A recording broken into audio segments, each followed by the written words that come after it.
A young black boy boards a flight with excitement. But everything takes a shocking turn when a flight attendant punches him without reason. What they didn't know: his father owns the airline.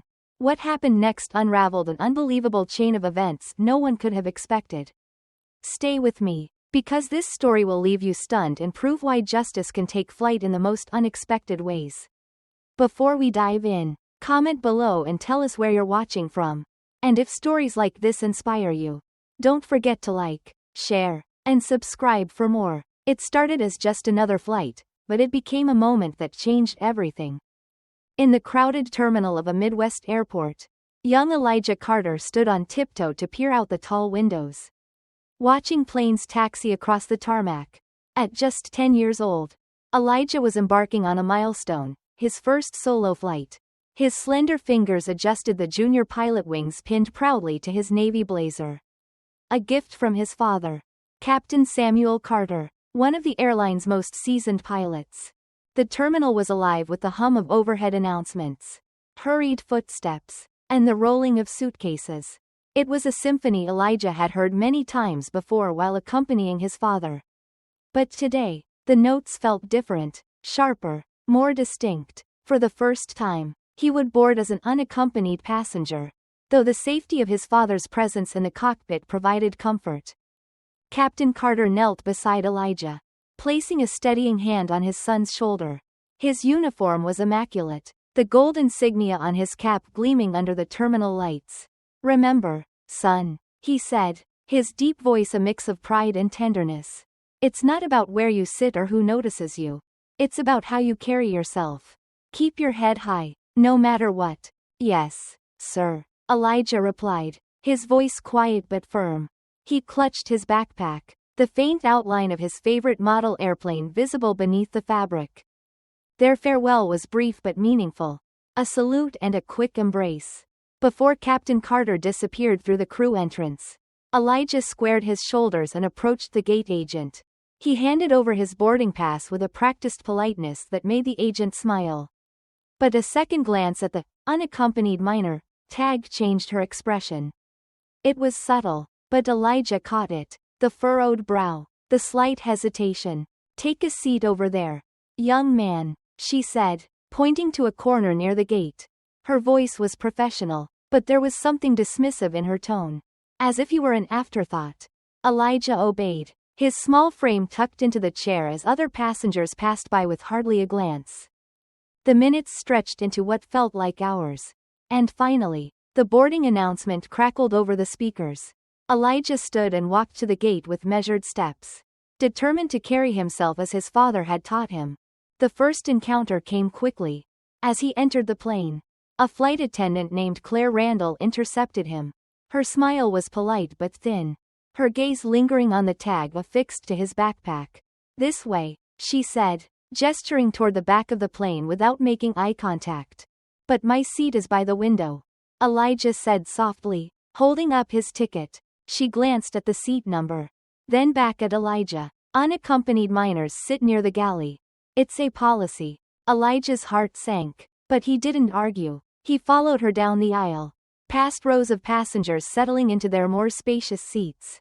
When they reached the cramped seat near the lavatory, she gestured brusquely. "Here you go." He placed his backpack under the seat and sat down, his excitement now tinged with unease. The hum of the engines, once a comforting sound, now seemed distant. Elijah pulled out his model airplane, a miniature replica of the very jet he was on, and held it in his hands. It was a connection to his father and the dreams he carried. A small comfort in an unfamiliar situation. As passengers continued boarding, an elderly man with kind eyes noticed Elijah from across the aisle. He leaned over and said, "That's a fine model you've got there, young man. Are you an aspiring pilot?" "Yes, sir," Elijah replied, a small smile breaking through his nerves. "My dad's the captain of this plane." The man's eyes twinkled. "Well, that's something special. You must be proud." "I am," Elijah said, his voice soft but steady. The man nodded, his presence a brief but welcome reprieve. But the moment was fleeting. Claire returned to check the overhead compartments, her gaze skimming over Elijah without acknowledgement. Her demeanor remained professional, yet something about her interactions lacked the warmth she showed other passengers. Elijah noticed, but he said nothing. He clutched his model plane a little tighter and resolved to follow his father's advice. Keep your head high. The engines roared to life. And as the plane ascended, so too did the quiet challenges that would define Elijah's journey. Challenges that had little to do with the flight itself but everything to do with being seen, valued, and respected in a world where such things were never guaranteed. The hum of the engines settled into a steady rhythm as the plane leveled at cruising altitude. Elijah sat quietly in his assigned seat, the steady vibrations of the cabin thrumming beneath him. He opened his backpack and carefully retrieved his sketchbook, flipping to a blank page. Drawing airplanes had always been his refuge, a way to feel connected to the skies and to his father. He began sketching the wing he could barely see through the small, smudged window. Each line of his pencil was deliberate, tracing the graceful curve of the metal with precision. For a moment, he forgot where he was, the cabin around him fading into the soft haze of concentration. The first interruption came swiftly. Claire, the flight attendant, appeared beside him with her cart of snacks and drinks. Her polite smile barely reached her eyes as she addressed him. Would you like something to drink? She asked. Her tone clipped. Yes, please, Elijah said. Apple juice. Claire poured the juice and placed the cup down on his tray with a sharp movement, causing some of the liquid to spill over the rim. Elijah flinched but murmured a quiet, "Thank you," as he reached for the cup. Claire didn't acknowledge him further and moved on to the next row, her voice noticeably warmer as she served the other passengers. Across the aisle, an elderly woman with a delicate string of pearls around her neck observed the interaction. She leaned toward her seatmate, her brow furrowed. "Did you see that?" she whispered. Her companion, a man in his 60s with a newspaper folded in his lap, nodded subtly. Elijah dabbed at the spilled juice with a napkin, his face carefully neutral, but the small set of his shoulders betrayed a deeper hurt. He returned to his sketchbook, trying to lose himself in the comforting familiarity of drawing.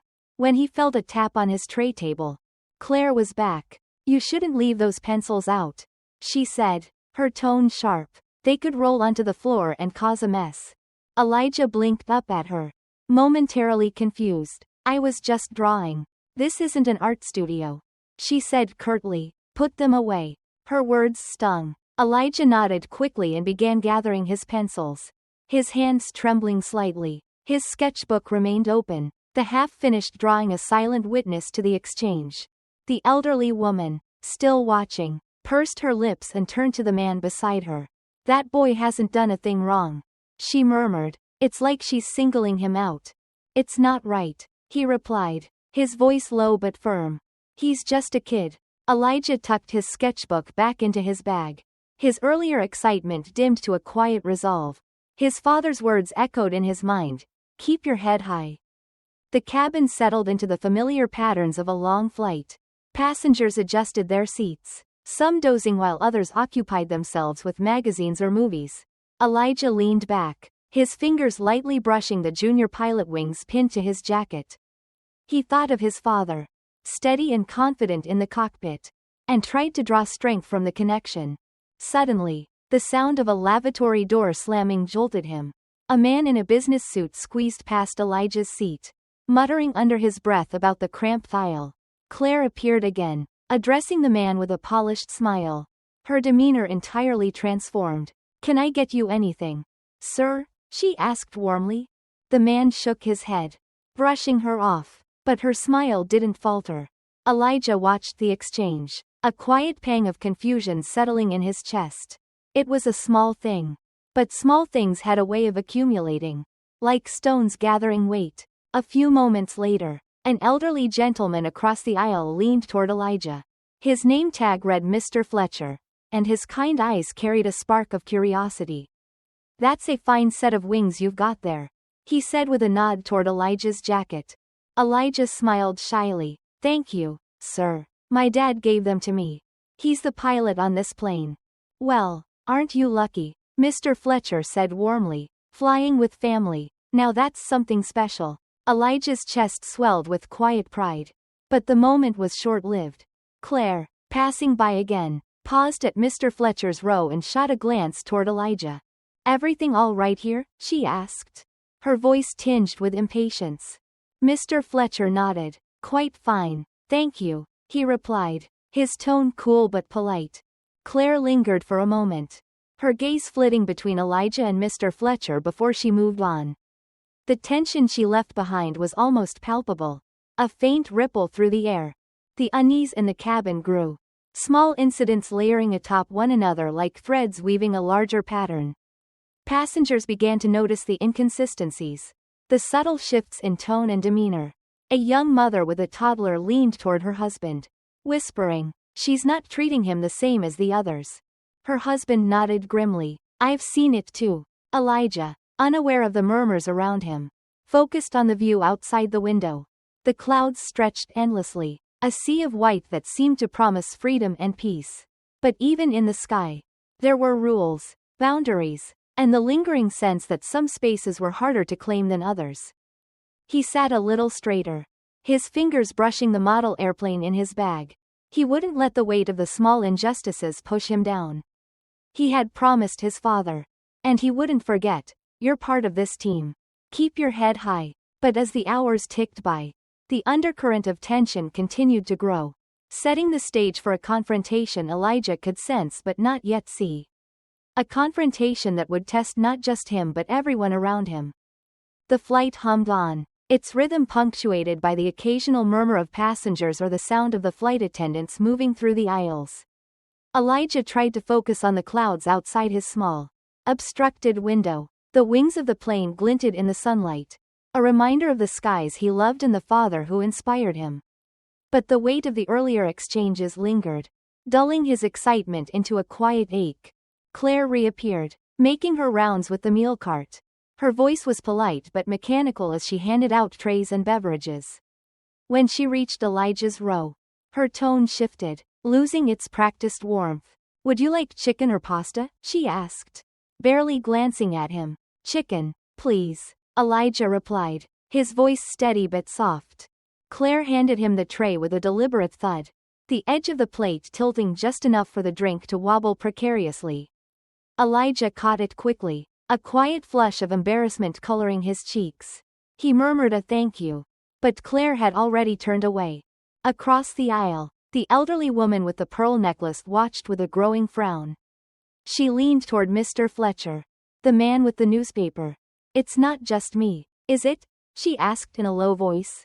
"She's treating him differently. It's not just you," Mr. Fletcher replied, his tone equally low but firm. His eyes lingered on Claire as she moved down the aisle, her demeanor noticeably friendlier with other passengers. "She's making it very clear who she thinks belongs and who doesn't." The woman sighed, shaking her head. "It's wrong. He's just a child." As the meal service ended, the cabin settled once again into a quiet rhythm. Passengers flipped through magazines, adjusted their seats, or closed their eyes for a brief nap. Elijah pushed his tray aside and reopened his sketchbook.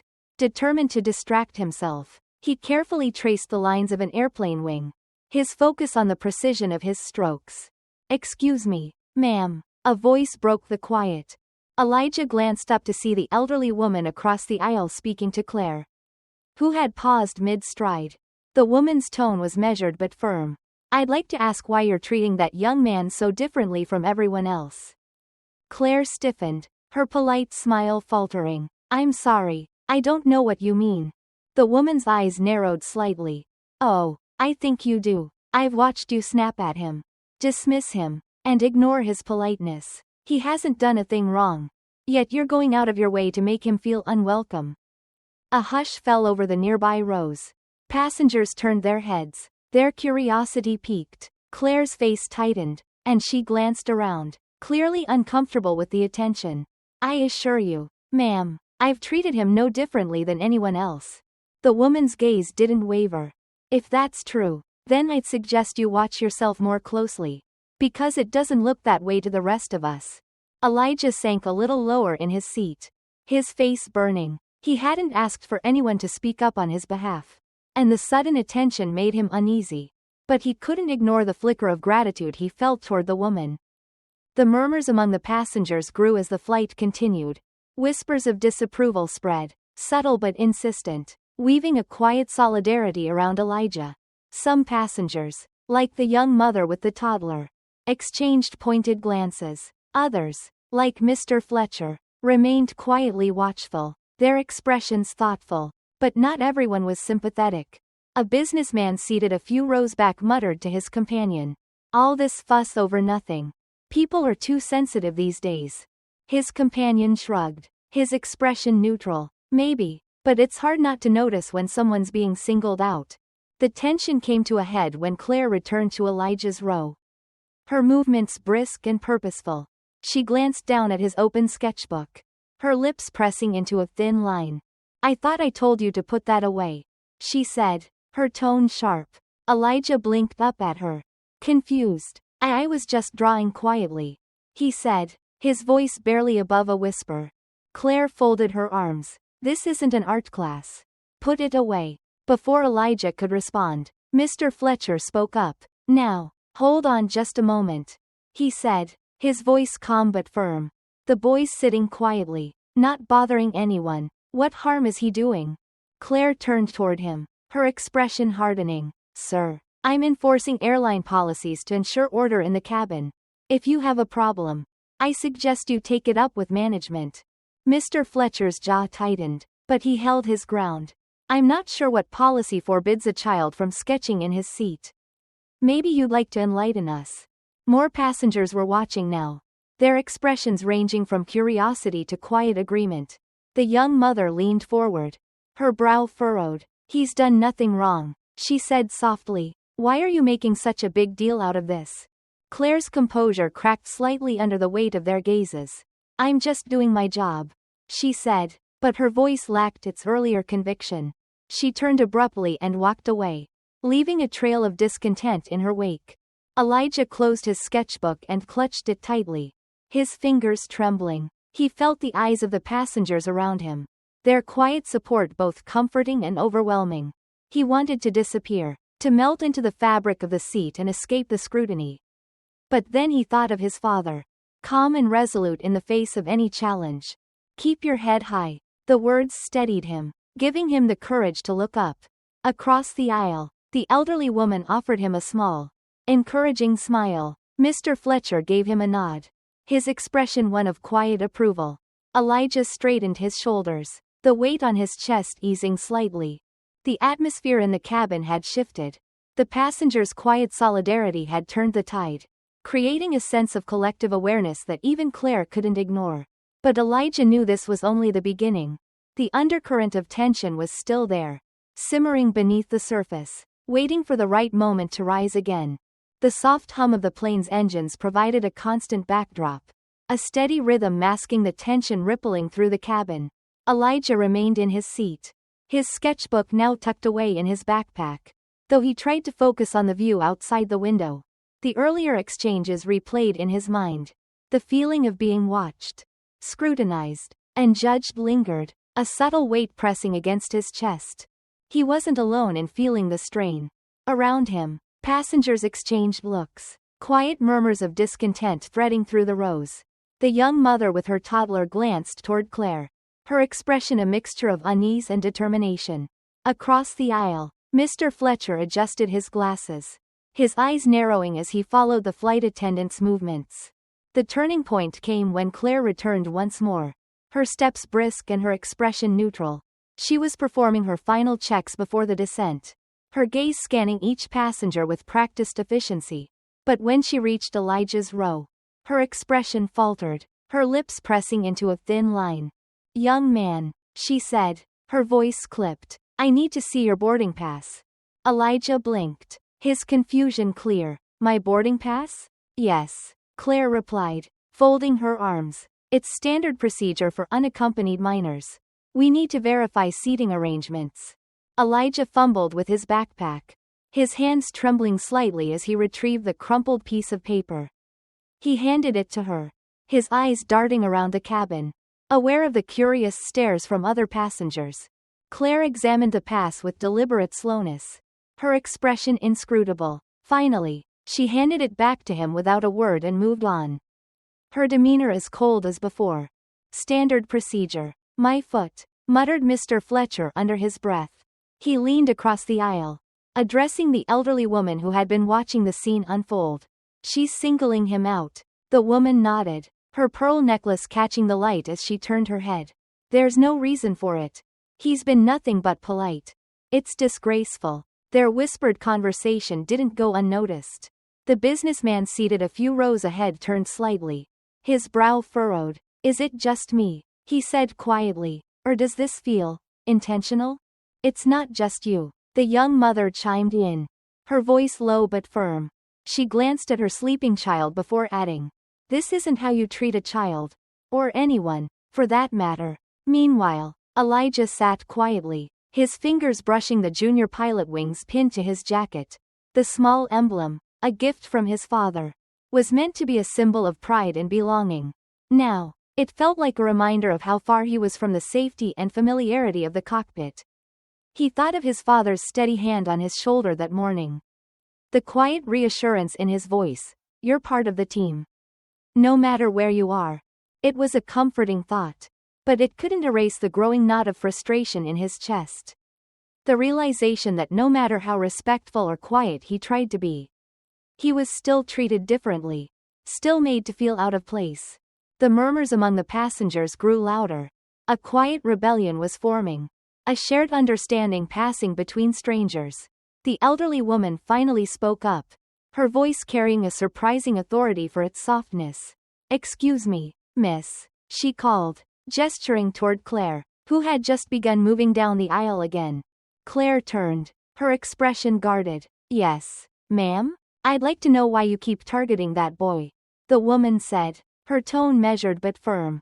He's done nothing wrong, yet you've asked more of him than anyone else on this plane. A hush fell over the nearby rows. Passengers turned their heads, their curiosity piqued. Elijah froze, his heart pounding in his chest. Claire straightened her posture, her polite smile returning, though it didn't reach her eyes. Ma'am, I assure you, I'm simply following protocol. Protocol doesn't explain why he's the only one you're checking and reprimanding. The elderly woman shot back. This isn't about protocol. This is about respect. Or the lack of it. The tension in the cabin thickened. The young mother leaned forward, her voice joining the fray. She's right, she said, her gaze locking onto Claire. I've been watching, too. You've been treating him differently from the start. Exactly, Mr. Fletcher added, folding his newspaper and setting it aside. And we've all noticed. Claire's composure began to crack. Her eyes darted around the cabin, noting the growing number of passengers who were now openly watching her. I don't know what you're insinuating, she said, her voice wavering slightly. I've treated all passengers equally. No, you haven't, came a firm voice from the front of the cabin. Sarah Thompson, the co-pilot, had emerged, her sharp gaze sweeping over the scene. She walked toward the group, her expression calm but commanding. And it seems the rest of the cabin agrees. Sarah knelt beside Elijah, her tone softening as she addressed him directly. Hey there, co-pilot, she said with a small smile. How are you holding up? Elijah hesitated, then nodded. I'm okay, he said quietly, though the strain in his voice was evident. Sarah straightened, turning her attention back to Claire. Let's talk in the galley, she said, her tone leaving no room for argument. As the two women disappeared toward the rear of the plane, the passengers exhaled collectively, the tension easing but not disappearing entirely. The businessman leaned back in his seat, shaking his head. About time someone stepped in, he muttered. The elderly woman reached across the aisle, patting Elijah's hand gently. You've done well, young man, she said warmly. Don't let anyone tell you otherwise. Elijah offered her a small smile, his grip on his backpack loosening slightly. He wasn't sure what would come next. But for the first time since boarding the plane, he felt a glimmer of hope. The quiet fight unfolding around him was more than just about him. It was about something larger. Something that had always been there but was now being brought into the light. The galley was a narrow corridor of silence. But the tension between Sarah and Claire was palpable. The hum of the engines seemed louder here, filling the space between them as Sarah leaned against the counter. her arms folded. Her calm demeanor belied the edge in her voice. Claire, she began, her tone measured but firm. This isn't just about protocol. You've been targeting that boy. And everyone can see it. Claire hesitated, her gaze shifting to the floor. I don't know what you mean, she replied, though her voice lacked its usual certainty. Yes, you do, Sarah countered, and so do the passengers. You're not just following rules. You're enforcing something else entirely. And it's not going unnoticed. Meanwhile, in the cabin, the passengers were buzzing with quiet conversations. The elderly woman who had spoken up earlier was now leaning toward the young mother. Her voice low but urgent. Do you think they'll do anything about it? She asked. The young mother shrugged, her expression uncertain but resolute. I hope so. It's not right what she's been doing to him. Mr. Fletcher adjusted his glasses, his gaze fixed on Elijah. The boy's got more composure than most adults I've met. He said to no one in particular. But he shouldn't have to endure this. Elijah, for his part, sat quietly, his fingers tracing the outline of the junior pilot wings on his jacket. He had noticed the shift in the cabin, the way the passengers seemed to rally around him. But he wasn't sure what to make of it. Part of him felt a flicker of relief. But another part felt the familiar weight of isolation. This wasn't the first time he had been singled out. And he doubted it would be the last.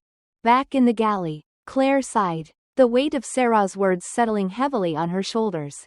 It's not about him, she said finally, her voice low. It's about everything. The stress, the pressure. I didn't mean to, quote. But you did, Sarah interrupted, her tone softening but remaining firm. And that boy feels it. Everyone feels it. Claire looked away, guilt flickering across her face. I didn't mean to hurt him, she said quietly. Sometimes, it's hard not to see people through the lens of expectations. Sarah straightened, her gaze sharpening. Expectations, she repeated. Or prejudices? Claire flinched at the word. But she didn't argue. Instead, she exhaled shakily, her shoulders slumping. Maybe both, she admitted, her voice barely above a whisper. In the cabin, the quiet rebellion among the passengers was growing.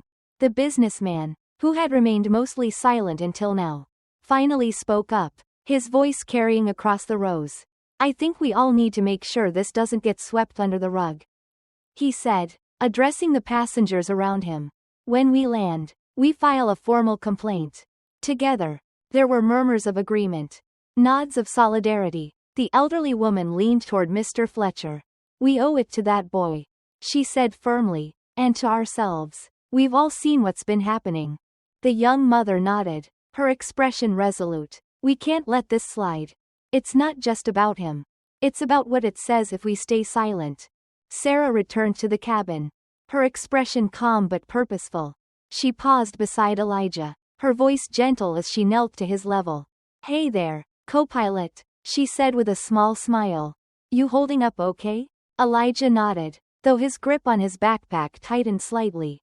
Yes, ma'am, he said softly. Sarah's smile widened, and she rested a hand on his shoulder. You've got a lot of people rooting for you, she said, and you've handled yourself better than most adults would in your position. I want you to remember that. Elijah nodded again, a flicker of gratitude in his eyes. He didn't say anything, but Sarah could see the tension in his posture begin to ease. As the plane began its descent, the cabin grew quiet, the passengers preparing for landing. But beneath the surface, the unspoken divide that had defined the flight remained. Claire returned to the aisle, her demeanor subdued, her movements more tentative than before. She avoided Elijah's row, her gaze never quite meeting the passengers who watched her with quiet scrutiny. Elijah stared out the window, the city below coming into view. The familiar sight of the skyline brought a wave of mixed emotions. Relief, anticipation, and something he couldn't quite name. He thought of his father waiting at the terminal, the steady presence that always seemed to make everything okay. As the plane touched down, a collective exhale swept through the cabin. The passengers began gathering their belongings. But their focus remained on Elijah. The young mother gave him an encouraging smile. The elderly woman patted his hand. And Mr. Fletcher nodded approvingly. You're not alone, son, the businessman said as he passed by. Remember that. Elijah looked up, his eyes wide with surprise. He managed a small smile. His voice quiet but steady. Thank you. In the terminal, Captain Williams stood tall in his crisp uniform, his gaze scanning the crowd for his son. When he finally spotted Elijah, his face broke into a wide smile, and he knelt to embrace him.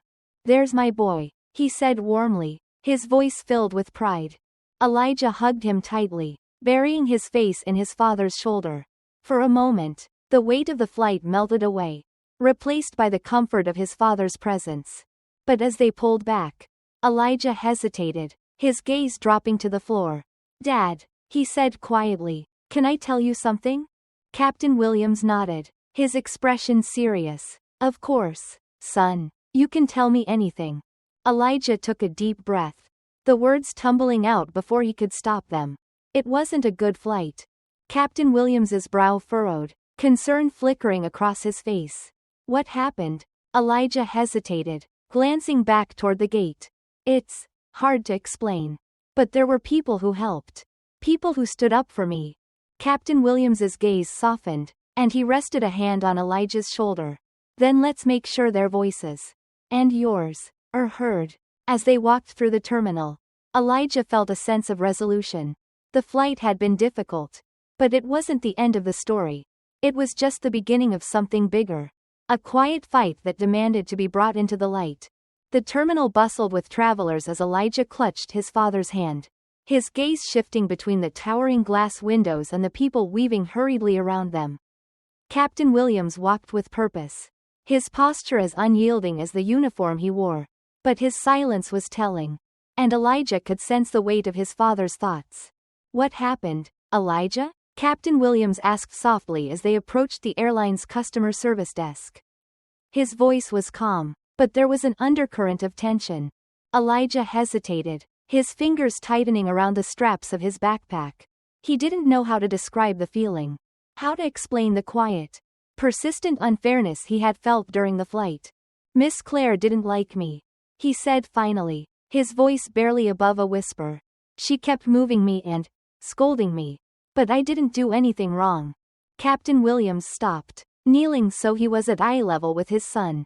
His eyes searched Elijah's face, his expression softening with both understanding and anger. You did nothing wrong, he said firmly. Remember that. Inside the customer service office, Captain Williams was met with polite smiles and rehearsed apologies. A middle-aged woman with a tight bun and a badge that read, Supervisor, gestured for him to sit. How can I help you, Captain Williams? She asked, her voice crisp and professional. Captain Williams didn't sit. His posture remained tall, commanding. I want to discuss the treatment my son received on this flight, he said, his tone measured but unyielding. It's unacceptable. The supervisor blinked, caught off guard by his directness. I'm sorry to hear that, she said quickly. Could you tell me more about what happened? Elijah watched from beside his father, his heart pounding as Captain Williams recounted the incidents on the plane. How Claire had moved him without explanation. The dismissive tone, the unwarranted scolding. The words came out calmly, but each one felt heavy, as if loaded with years of unspoken frustrations. As the supervisor nodded, jotting notes on a clipboard, Elijah noticed how her smile never quite reached her eyes. Her responses were automatic. We'll investigate this. We appreciate your feedback. But nothing about her demeanor suggested urgency. Captain Williams leaned forward, his voice sharpening. This isn't just about my son. It's about the message your staff sends when they treat people differently based on who they think deserves respect. The supervisor's pen paused, and for a fleeting moment, her mask of professionalism cracked. She glanced at Elijah, then back at Captain Williams. We take these matters seriously, Captain, she said, her tone careful. Rest assured, we'll address it internally. Outside the office, Captain Williams exhaled deeply, running a hand over his face. Elijah tugged on his sleeve, his voice small. Do you think they'll do anything? His father hesitated, then crouched to meet Elijah's gaze. We've made our voices heard, Elijah. Now it's their turn to prove they're listening. But even as he spoke, a flicker of doubt crossed his face. He knew how easily these situations could be swept under the rug. Buried beneath vague policies and empty promises. It was a system designed to endure. One that rarely cracked under the weight of individual complaints. As they left the terminal, passengers from the flight began to gather nearby. The elderly woman, Mr. Fletcher, and the young mother with her toddler approached cautiously. Their faces reflecting a shared determination. "We wanted to speak with you," the elderly woman said, addressing Captain Williams, "about what we saw on the flight." Captain Williams nodded, his expression both surprised and grateful. "I appreciate that," he said. "It's important that this doesn't go unnoticed." The businessman stepped forward, his voice firm. "We're filing a collective complaint. What happened to your son wasn't right. And we won't let it slide." Elijah watched the group, his chest tightening with a mix of gratitude and disbelief. These were strangers, people who didn't owe him anything. Yet here they were, standing up for him in a way that felt both unfamiliar and overwhelming. Later that evening, Elijah sat beside his father in their small living room, the quiet hum of the television filling the space. Captain Williams was on the phone, his voice low as he spoke to someone from the airline's corporate office. "I'm not just calling as a pilot," he said, his tone steady. "I'm calling as a father." Elijah listened quietly, his fingers tracing the edges of his junior pilot wings. The events of the day felt surreal, like a story he might tell years from now but couldn't yet fully process. He thought about Claire, about her sharp words and cold demeanor. But he also thought about the passengers who had spoken up, about Mr. Fletcher's reassuring smile and the young mother's quiet encouragement. The next morning, Captain Williams placed a small stack of papers on the kitchen table. Letters, drafted with care, addressed to the airline's leadership team. "We're going to make sure they hear us," he said. Elijah nodded, a flicker of determination lighting his eyes. "And maybe they'll listen this time." Captain Williams smiled faintly, resting a hand on his son's shoulder. "Maybe," he said, "but even if they don't, we'll keep speaking, because that's how things change." The morning light streamed through the window, illuminating the room. Outside, the world seemed as vast and daunting as ever. But inside, for the first time, Elijah felt a sense of clarity, a quiet resolve that would carry him through whatever came next. The following weeks passed in a haze of uncertainty and quiet resistance. Captain Williams had done more than send letters. He had ignited a small but significant ripple. Responses trickled in from the airline. Short, formal acknowledgments that the matter was under review. Yet the promises felt hollow. The kind designed to placate rather than resolve. At the breakfast table, Elijah overheard his father's phone calls with other pilots and employees. Each conversation seemed to circle the same unspoken truth. For many, this was not an isolated incident. At school, Elijah began noticing things he hadn't before. It wasn't just the whispered comments from some of his classmates or the suspicious looks he received from a teacher when he asked to use the bathroom. It was in the small things. The ways people moved around him. The assumptions they made without ever saying a word. One day, during recess, a boy named Carter approached him. Grinning smugly. "I heard you caused trouble on the plane," he said. The words were barbed, delivered with the casual cruelty of someone who thought they were untouchable. "What did you do? Try to sit in the wrong seat?" Elijah's cheeks flushed, but he didn't look away. "I didn't do anything wrong," he said firmly. "Some people just didn't like where I was sitting." Carter scoffed, but before he could retort, another classmate stepped in. It was Naomi, a quiet girl who rarely spoke up. "Leave him alone," she said, her voice steady. "You don't know what happened." Her words hung in the air, silencing Carter for a moment. Elijah glanced at her, grateful but surprised. For the first time since the flight, he felt a flicker of solidarity in a place he didn't expect. Meanwhile, Captain Williams's efforts began to gain traction in unexpected ways. An email from a colleague, an older black pilot named Mr. Thomas, arrived one evening. It was short but carried a weight of shared experience. "Jordan, I've been there. We all have. Let me know how I can help." That same night, Williams joined a virtual meeting organized by other employees, pilots, flight attendants, and ground crew. The conversation was raw, filled with stories that mirrored Elijah's experience. A young flight attendant spoke about being reprimanded for not smiling enough, while a baggage handler recounted being accused of theft without evidence. "It's always the same," Mr. Thomas said when the others fell quiet. His voice carried the weariness of decades spent navigating these struggles. "They expect us to shrink. To stay quiet because rocking the boat might cost us everything." Captain Williams nodded slowly. "But what happens if we don't stay quiet?" The question lingered, unanswered but potent. The airline had underestimated the power of the community. By the third week, social media posts began to surface. Passengers who had been on Elijah's flight shared their accounts, detailing Claire's behavior and the passengers' collective outrage. The posts were shared widely, gaining attention from advocacy groups and even local news outlets. One article, titled, "The Flight That Sparked a Conversation," quoted Mr. Fletcher. "I saw a young boy treated unfairly, and I couldn't stay silent. It's not just about him. It's about all of us." As the public pressure mounted, Captain Williams received a call from a representative in the airline's corporate office. Her tone was professional but strained, as though she were trying to tread lightly. "We've reviewed the incident, Captain," she began, "and while we acknowledge there may have been misunderstandings, we believe our policies were followed." "Misunderstandings?" Williams interrupted, his voice calm but sharp. "My son was humiliated. Your staff ignored their own policies to accommodate bias. And now you're dismissing it as a misunderstanding?" The representative hesitated. "We're committed to addressing these concerns internally," she said finally. "We're also planning enhanced diversity training for our staff." Williams exhaled, the frustration simmering just beneath the surface. "Training is a start," he said, "but until your policies reflect accountability, it's not enough." At home, Elijah watched as his father navigated the storm with both determination and restraint. But there were moments when the weight of it all seeped through. Moments when Captain Williams would sit quietly in the living room, his hands clasped tightly as if holding something invisible together. "Dad," Elijah said one evening, approaching cautiously, "do you think it'll change anything?"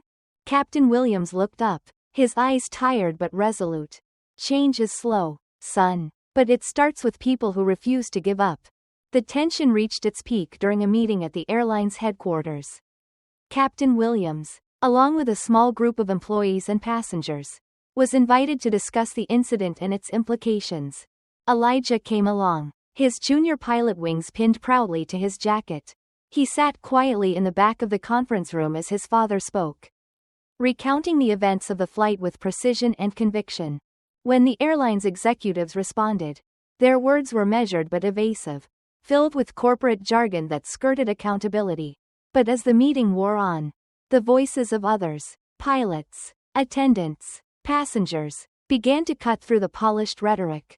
By the end of the session, the room was buzzing with unresolved tension. But amidst the frustration, Elijah saw something else, a sense of unity, a determination that couldn't be ignored. That night, as they drove home, Elijah turned to his father.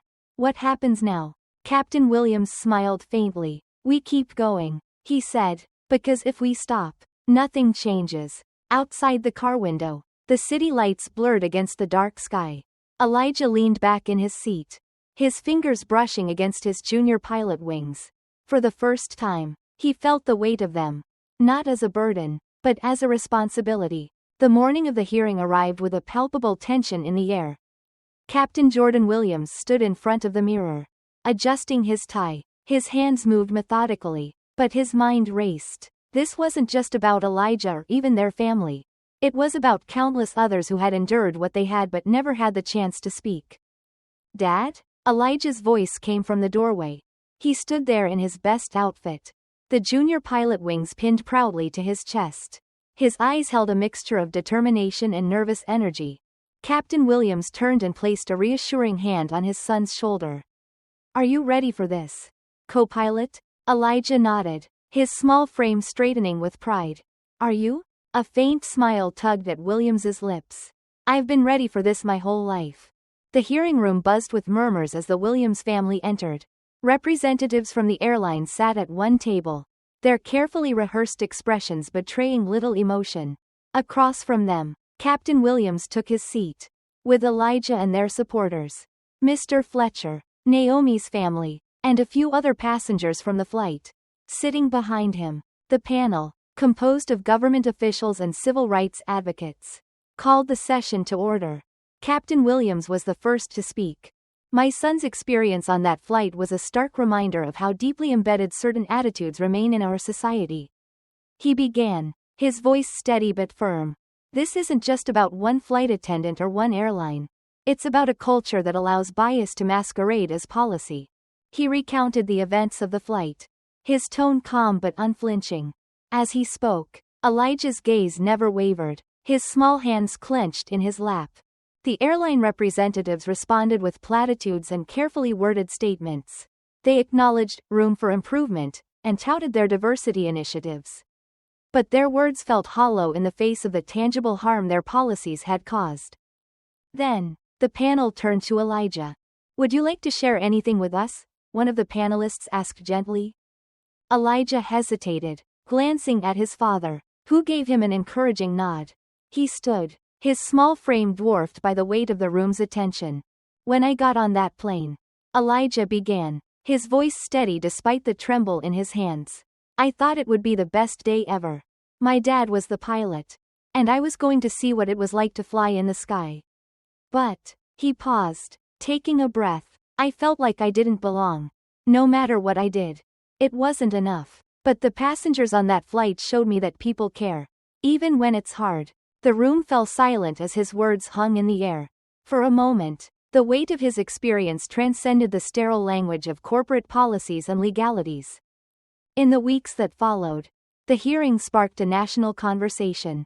Advocacy groups amplified Elijah's story, using it as a rallying cry for broader change. Passengers from other flights came forward, sharing similar experiences of bias and mistreatment. The airline, under mounting public pressure, announced a sweeping overhaul of its policies.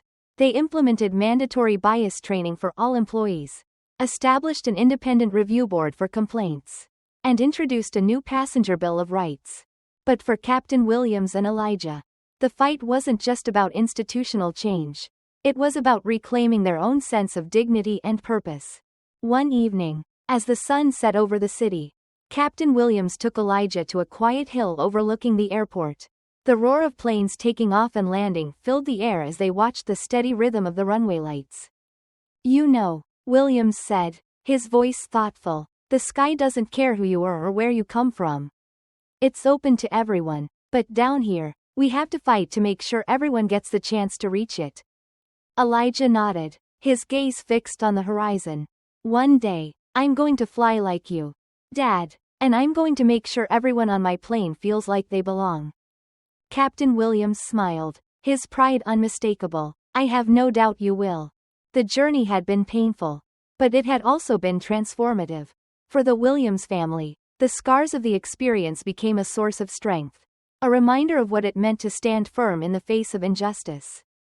As they walked back to the car, the sky stretched endlessly above them, a reminder of possibilities yet to come. For Elijah, it wasn't just a dream anymore. It was a promise to himself and to the world that the sky would be open to everyone, no matter what it took.